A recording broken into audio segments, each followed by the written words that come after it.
Mahkamah Rakyat Luar Biasa menyelenggarakan People's Tribunal atau Pengadilan Rakyat di Wisma Makara, Universitas Indonesia, UI, Depok, Jawa Barat. Acara ini bertujuan mengadili pemerintahan Presiden Joko Widodo, Jokowi, atas 9 tuduhan besar yang disebut sebagai Nawa Dosa atau 9 dosa besar rezim Jokowi. Sidang ini dihadiri oleh 9 hakim yang berasal dari berbagai latar belakang, seperti aktivis hak asasi manusia, HAM, Asfinawati dan pegiat demokrasi Anita Wahid, putri dari Presiden keempat RI, Abdurrahman Wahid.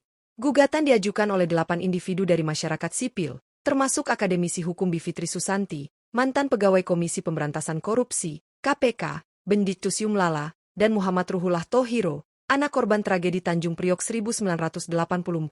Sebagai tergugat, Presiden Jokowi tidak hadir dalam sidang yang berlangsung selama lebih dari 8 jam tersebut. Hakim Ketua Asfinawati, dalam keputusan yang dibacakan pada hari yang sama, menyatakan bahwa Jokowi gagal memenuhi sumpah serta kewajiban sebagai Presiden Republik Indonesia. Tergugat gagal memenuhi sumpah dan kewajiban Presiden Republik Indonesia, tegas Asfinawati.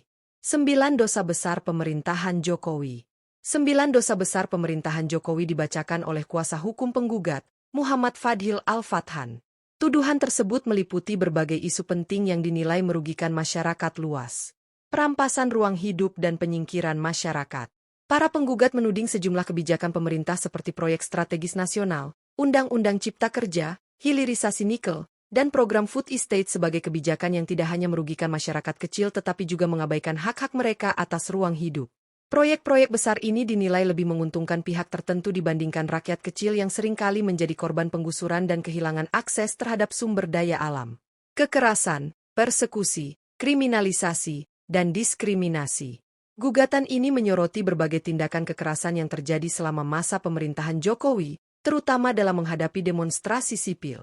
Berbagai aksi protes yang dilakukan oleh masyarakat seringkali berakhir dengan tindakan represif, seperti persekusi dan kriminalisasi terhadap aktivis. Politik impunitas dan pelanggaran HAM berat. Selama 2 periode pemerintahan Jokowi, kasus pelanggaran HAM berat yang terjadi di masa lalu tidak pernah dituntaskan secara serius. Para penggugat menilai pemerintahannya cenderung mengabaikan isu-isu tersebut, sehingga korban dan keluarga korban tidak mendapatkan keadilan yang mereka harapkan. Komersialisasi, penyeragaman, dan penundukan sistem pendidikan. Masalah mahalnya biaya pendidikan menjadi salah satu sorotan utama. Kebijakan seperti pemberlakuan status perguruan tinggi negeri Badan Hukum, PTNBH, disebut-sebut semakin membatasi akses pendidikan bagi masyarakat kurang mampu. Selain itu, para penggugat menyoroti penerapan uang kuliah tunggal, UKT, yang dianggap memberatkan mahasiswa. Korupsi, kolusi, dan nepotisme, KKN.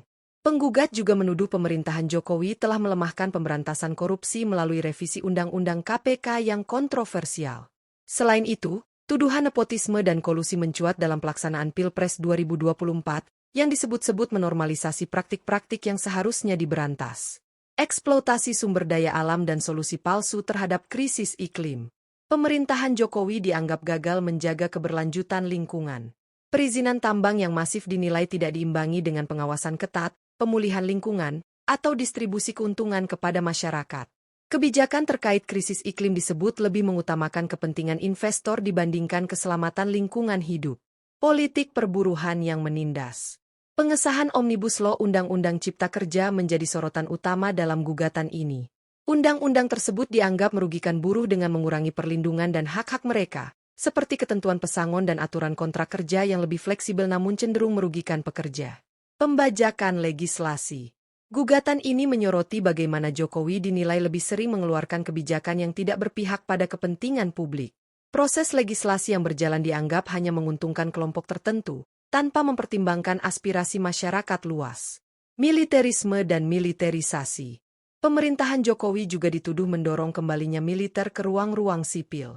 Revisi Undang-Undang Aparatur Sipil Negara, ASN, misalnya, disebut membuka peluang bagi prajurit TNI dan anggota Polri untuk mengisi jabatan sipil tertentu, yang dinilai mengancam prinsip demokrasi. Tanggapan pemerintah. Menanggapi sidang ini, Koordinator Staf Khusus Presiden, Ari Dwi Payana, menyatakan bahwa pemerintah menghormati kritik dan masukan dari masyarakat. Kritik adalah hal yang lazim dalam demokrasi. Hal ini dapat menjadi masukan konstruktif untuk memperbaiki semua bidang pemerintahan, kata Ari melalui pesan singkat pada Selasa, 25 Juni 2024. Ari juga menjelaskan bahwa dalam demokrasi yang sehat, perbedaan pandangan dan penilaian terhadap kinerja pemerintah adalah hal wajar. Di sisi lain, ia menyoroti bahwa pemerintahan Jokowi juga menerima apresiasi dari masyarakat.